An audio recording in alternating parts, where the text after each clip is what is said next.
الحمد لله رب العالمين والصلاة والسلام على سيدنا ونبينا محمد خاتم النبيين سيد الأولين والآخرين وعلى آله وأصحابه أجمعين. أما بعد، فقد قال الله تبارك وتعالى في القرآن الكريم: أعوذ بالله من الشيطان الرجيم، بسم الله الرحمن الرحيم.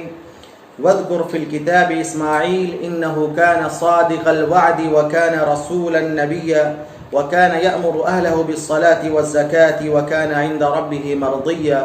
صدق اللہ العظیم.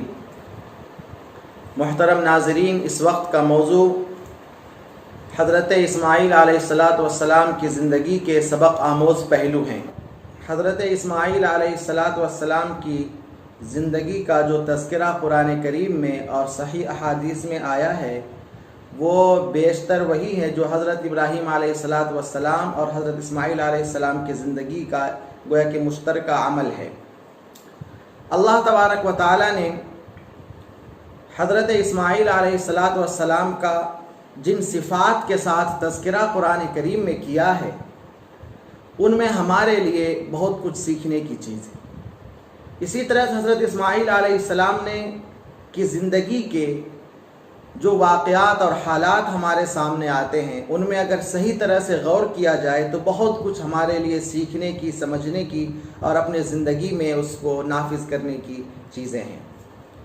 پہلا وصف جو اللہ تبارک و تعالی نے حضرت اسماعیل علیہ السلام کا ذکر کیا ہے وہ یہ ہے: انہ کان صادق الوعد، کہ حضرت اسماعیل علیہ السلام وعدے کے بڑے سچے تھے.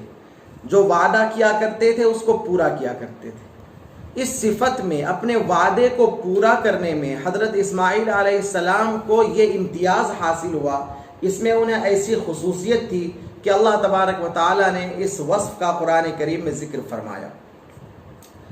قرآن کریم کے متعدد آیتوں میں اللہ تبارک و تعالی نے اپنا وصف بھی یہی بیان کیا ہے: ان اللہ لا یخلف المیعاد، کہ اللہ اپنے وعدے کی خلاف ورزی نہیں کرتا ہے. فلا تحسبن اللہ مخلف وعدہ رسولا، کہ آپ ہرگز مت سمجھیے کہ اللہ تعالیٰ اپنے پیغمبروں سے اپنے وعدے کی خلاف ورزی کرے گا. یہ اللہ کا خاص وصف ہے جس کو اللہ تبارک و تعالیٰ کے پیغمبروں نے اور نیک بندوں نے اختیار فرمایا ہے. حضرت اسماعیل علیہ السلام کا ایک وصف جو سورۃ الانبیاء کی آیت نمبر 85 میں آیا ہے کہ وَإِسْمَاعِيلَ وَإِدْرِيسَ وَذَا الْكِفْلِ كُلٌّ مِّنَ الصَّابِرِينَ، کہ حضرت اسماعیل، حضرت ادریس اور حضرت ذوالکفل کو یاد کیجئے، یہ سب صبر کرنے والے بندے تھے. تو دوسرا وصف حضرت اسماعیل علیہ السلام کا صبر ہے. حضرت اسماعیل علیہ السلام کے زندگی میں یہ وصف بہت نمایاں ہے. آپ کو یاد ہے کہ جس وقت حضرت ابراہیم علیہ السلام نے اپنا خواب ان سے بیان کیا سورہ صافات کی آیت میں، کہ جب حضرت اسماعیل علیہ السلام کو اپنا خواب بیان کیا کہ یا بنی انی اذبحک فی المنام، کہ اے پیارے بچے میں دیکھ رہا ہوں کہ میں تم کو ذبح کر رہا ہوں، تو فانظر ماذا تری، تم بتاؤ تمہاری رائے کیا ہے. تو حضرت اسماعیل علیہ السلام نے، یعنی کتنی بڑی بات تھی کہ والد کہہ رہا ہے کہ میں تمہیں اپنے ہاتھ سے ذبح کر رہا ہوں. اس خبر کو سننے کے بعد نہ تو وہ پریشان ہوئے، نہ انہوں نے انکار کیا، یہ بھی نہیں کہا کہ آپ دیکھ لیجئے، آپ سوچ لیجئے، آپ جو مناسب سمجھا وہ کیجئے. اس طرح کا کوئی ہلکا لفظ استعمال نہیں کیا. صاف دو ٹوک الفاظ میں کہا: یا ابت افعل ما تؤمر، اے ابا جان جو حکم ملا ہے اسے کر گزریے، صاف کر گزریے، کوئی اس میں اس کی گنجائش نہیں. اور آگے وجہ بیان کی: ستجدنی انشاءاللہ من الصابرین، کہ انشاءاللہ آپ مجھے صبر کرنے والوں میں پائیں گے، یعنی میں صبر کروں گا اس چیز پر. ظاہر ہے یہ بہت بڑی نعمت ہے، اور یہ تو جس وقت انہیں خبر دی گئی اس وقت کا حال ہے. جب حضرت ابراہیم علیہ السلام انہیں لے کر منی چلے گئے اور وہاں انہیں لٹا دیا تو اللہ تبارک تو اس وقت بھی وہ اسی طرح سے سپردگی کا مظاہرہ کرتے رہے، صبر کا مظاہرہ کرتے رہے. روایتوں میں یہ مضمون ملتا ہے کہ حضرت ابراہیم علیہ السلام کو حضرت اسماعیل نے مشورہ دیا کہ آپ مجھے منہ کے بل لٹا دیجئے، پیشانی کے بل لٹا دیجئے، تاکہ آپ کو میری محبت غالب نہ آئے اور آپ اطمینان سے مجھے ذبح کر سکیں. یہ صبر ہے. رسول کریم صلی اللہ علیہ وسلم نے بخاری شریف کی ایک حدیث میں، حدیث نمبر 1469 میں، رسول کریم صلی اللہ علیہ وسلم نے ارشاد فرمایا ما اعطی احد عطاء خیرا واوسع من الصبر، کہ انسان کو، کسی بھی انسان کو صبر سے بہتر اور صبر سے زیادہ بڑی کوئی نعمت نہیں دی گئی۔ صبر اللہ تبارک و تعالیٰ کی نعمت ہے۔ جب انسان صبر کو اختیار کرتا ہے تو وہ مٹی سے بنا ہوا انسان، گوشت پوست سے بنا ہوا انسان چٹان بن جاتا ہے، پہاڑ کی طرح کھڑا ہو جاتا ہے، اور ہر قسم کے مشکلات اور حالات پر وہ صبر کرنے لگتا ہے۔ اسی طرح سے حضرت اسماعیل علیہ السلام کا دوسرا بڑا اہم کارنامہ جو ہے وہ خانہ کعبہ کی تعمیر ہے۔ بخاری شریف کی جو روایت ان کے حالات میں پیش کی گئی تھی اس میں یہ تذکرہ ملتا ہے کہ حضرت ابراہیم علیہ السلام تو خانہ کعبہ کو تعمیر کرتے تھے اور حضرت اسماعیل علیہ السلام پتھر لایا کرتے تھے۔ ظاہر ہے وہ پتھر کوئی تعمیر کے لیے کاٹ کر تراش کر تو نہیں رکھے گئے ہیں، وہ لائیں گے تو ان میں وہ کاٹیں گے بھی، ان کو برابر بھی کریں گے اور تعمیر کے مناسب کریں گے۔ پتھر کو اٹھا کر کے لانا اور اس کے بعد ان کو برابر کرنا، پھر اس کو خانہ کعبہ کی تعمیر میں لگانا، یہ بہت بڑے مجاہدے کا کام ہے جو حضرت اسماعیل علیہ السلام نے انجام دیا۔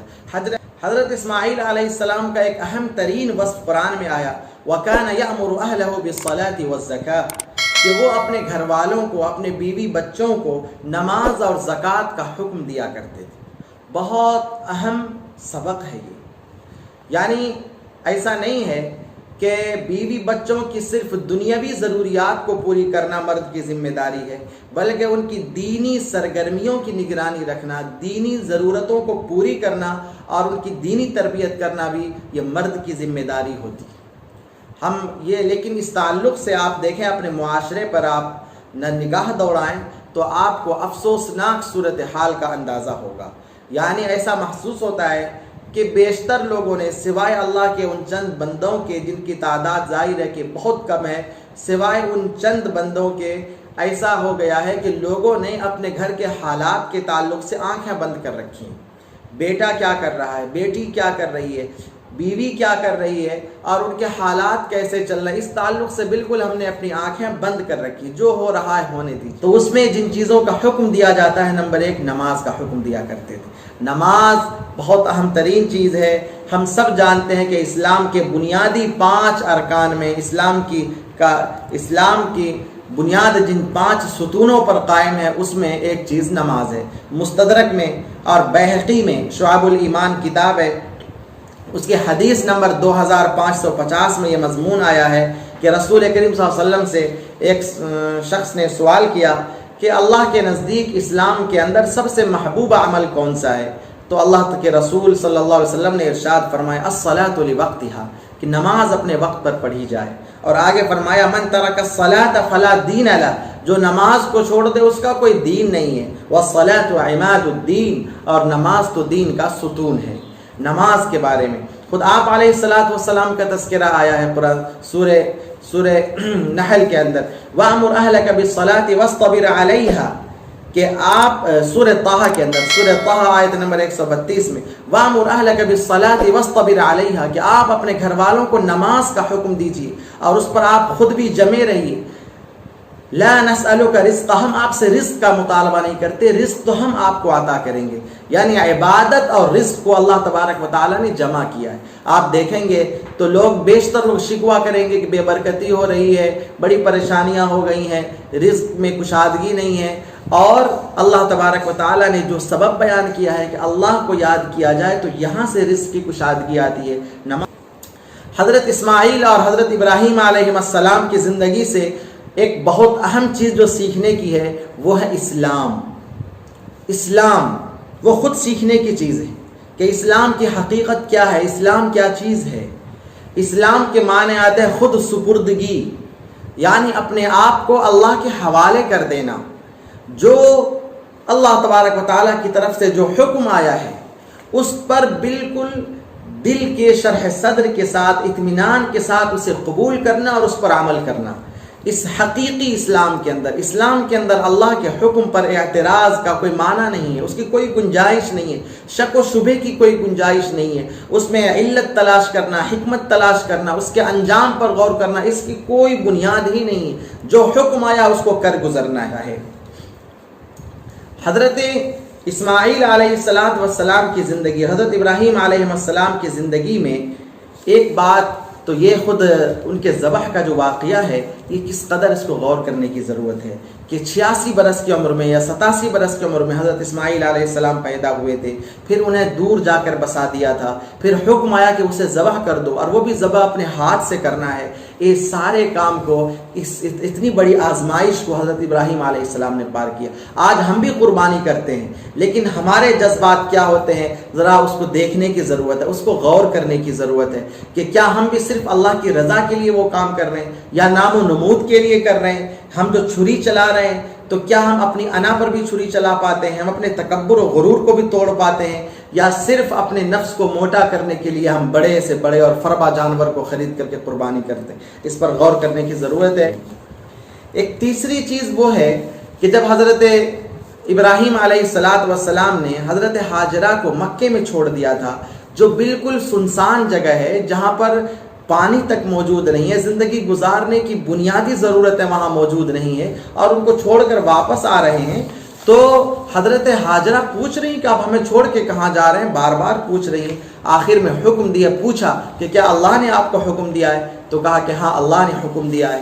تو ان کی زبان سے یہ الفاظ نکلتے ہیں کہ اذن لا یضیعنا، کہ اب تو اللہ ہمیں ضائع نہیں کرے گا۔ سوچنے کی چیز ہے، کیسا ایمان ہے یہ ایمان کی کون سی کیفیت ہے، یہ ایمان کا کون سا مقام ہے کہ سنسان جگہ ہے، بنیادی ضرورت کچھ بھی نہیں ہے، اور وہاں پر یہ کہہ رہے ہیں کہ اللہ تعالی ہمیں برباد نہیں کرے گا۔ یہ ویسے تو ہم سب کے لیے، مرد عورت سب کے لیے سبق ہے، بہت بڑا سبق ہے۔ اس میں خاص طور سے عورتوں کو دیکھنے کی ضرورت ہے کہ کیا اس واقعے میں ان کے لیے کوئی سبق آموز پہلو ہے؟ کیا یہ واقعہ اور حضرت ہاجرہ کا یہ جواب ان کے دل پر دستک دے رہا ہے، انہیں کچھ سوچنے سمجھنے پہ غور کر رہا ہے؟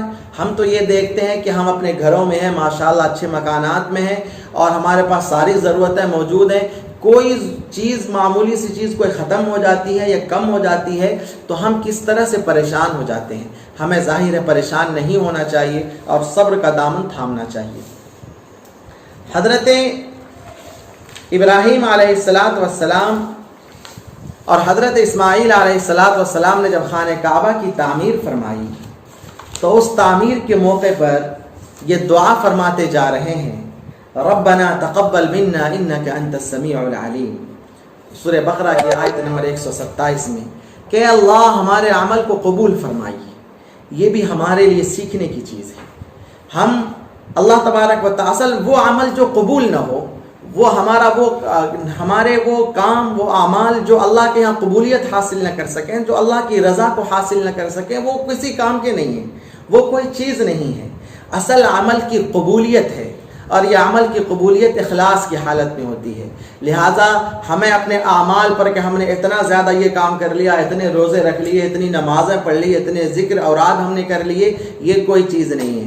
اصل چیز قبولیت ہے، اور قبولیت کے لیے خفیہ طریقے پر اپنے دل میں اخلاص کے ساتھ اعمال کیا جائے، اور قبولیت کی دعا اللہ تبارک و تعالیٰ سے کی جائے۔ ظاہر خانہ کعبہ کی تعمیر اللہ کے حکم سے ہو رہی تھی، پھر بھی یہ قبولیت کی دعا فرما رہے ہیں۔ قبولیت بہت بڑی چیز ہے۔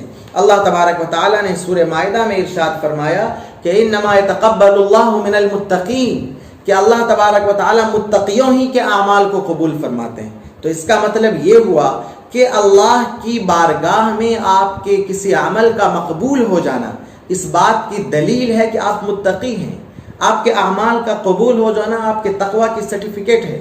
ظاہر ہے اس پر بہت زیادہ توجہ رکھنے کی ضرورت ہے۔ اللہ تبارک و تعالیٰ کو حضرت ابراہیم اور اسماعیل علیہ السلام کا یہ عمل اتنا پسند آیا کہ اس کا تذکرہ ایک جگہ نہیں، قرآن کریم کی سورہ بقرہ میں ایک آیت نمبر 124 سے 131، اس کے بعد آپ دیکھتے جائیں کہ سورہ آل عمران میں، سورہ آل عمران کی متعدد آیتوں میں اللہ تبارک و تعالیٰ نے سورہ نساء میں، سورہ انعام میں، سورہ نحل میں، اسی طرح مختلف مقامات پر تذکرہ کیا۔ سورہ آل عمران کی آیت نمبر 96-97 میں ارشاد ہوا ان اول بیت وضع للناس للذی ببکۃ مبارکا وہدی للعالمین، کہ سب سے پہلا گھر جو اللہ کی عبادت کے لیے تعمیر کیا گیا وہ ہے جو مکے میں ہے، وہ برکت والا گھر جو ساری دنیا کی ہدایت کا ایک ذریعہ اور مرکز ہے۔ سب سے پہلا گھر، اس کا مطلب کیا ہوا اس کا مطلب یہ ہوا کہ آج تک اس وقت تک حضرت ابراہیم علیہ السلام کے دور تک جتنی بھی آبادیاں تھیں وہاں پر کوئی ہر طرف کفر اور شرک تھا. اللہ کی عبادت کے لیے کوئی گھر مخصوص نہیں تھا. یہ بھی شرف حضرت ابراہیم و اسماعیل علیہ السلام کے حصے میں آیا. اللہ نے فرمایا فیہ آیات بینات، اس میں واضح نشانیاں ہیں. ان حضرات کا عمل اتنا مقبول ہوا کہ اللہ نے ان کو محفوظ کر دیا. ہم نے حضرت صالح علیہ السلام کے تذکرے میں فرمایا کہ گناہوں کی ایک نحوست ہوتی ہے کہ جس جگہ گناہ کیے جاتے ہیں وہ جگہ بھی منحوس ہو جاتی ہے. چنانچہ جب غزوہ تبوک میں رسول کریم صلی اللہ علیہ وسلم جا رہے تھے اور قوم سمود کے علاقے سے گزرے تو فرمایا کہ روتے ہوئے گزرو، اور اگر نہیں رو سکتے ہو تو رونے کا کم سے کم منہ بنا کر کے یہاں سے گزرو. اور تو اسی طرح سے نیک کام کا بھی اثر ہوتا ہے کہ ان حضرات نے نیک کام کیا تو اللہ تعالیٰ نے ان کے اثرات کو رہتی دنیا تک کے لیے باقی رکھا.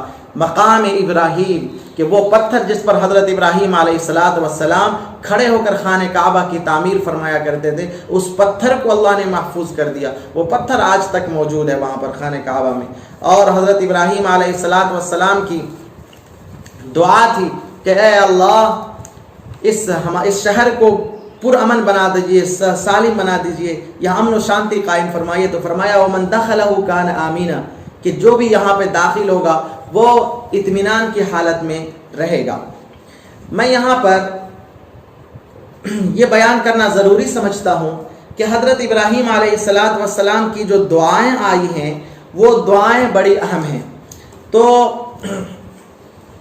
ایسا کیا جاتا ہے، مناسب میں یہ سمجھتا ہوں کہ ان دعاؤں کو میں بعد میں بیان کروں ایک الگ سے مستقل بیان میں. یہاں پر ہم یہ دیکھتے ہیں کہ حضرت ابراہیم علیہ السلام کی وہ نشانیاں آج پورا کا پورا ہمارا جو حج کے سارے اعمال ہیں وہ سارے کے سارے حضرت ابراہیم علیہ السلام کی یادگار ہیں. آپ حج کو دیکھیے، اسلام کا 5واں رکن ہے، بنیادی اراکین میں سے ایک حج ہے، وہ مکمل طریقے سے حضرت ابراہیم علیہ السلام کی یادگار ہے. ابراہیم علیہ السلام نے آواز لگائی، اس آواز کو اللہ نے پہنچا دیا. زمزم انہی کی یادگار ہے جس کو اللہ نے شفا کا پانی بنایا ہے. صفا اور مروہ کے درمیان سعی کرنا یہ حضرت حاجرہ کی سنت ہے، پہلے گزر چکا ہے. اور قربانی کرنا مینا میں یہ حضرت ابراہیم علیہ السلام کی سنت ہے.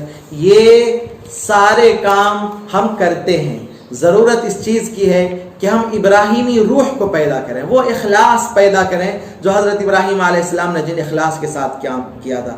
اگر ہم یہ اخلاص پیدا کرنے میں کامیاب ہو گئے تو بلا شبہ ہماری اپنی زندگی قابل اطمینان ہے. لیکن اگر ہم نے یہ اعمال کیے، صرف رسم کے طور پر ہم نے یہ سارے کام کیے، اور وہ روح جو ان کاموں کے اندر پائی جاتی تھی، وہ جذبہ، وہ طلب، وہ تڑپ جو حضرت ابراہیم اور اسماعیل کے اندر موجود ہے، اگر ہم نے ان کا لحاظ نہیں کیا تو ظاہر یہ صرف دکھاوے کی چیزیں ہوں گی اور ان کے جو اثرات اور فوائد ہیں وہ مرتب نہیں ہوں گے. اللہ تبارک و تعالی ہمیں ان اپنے پیغمبروں کے طریقے پر اور نیک بندوں کے طریقے پر چلنے کی توفیق مرحمت فرمائے.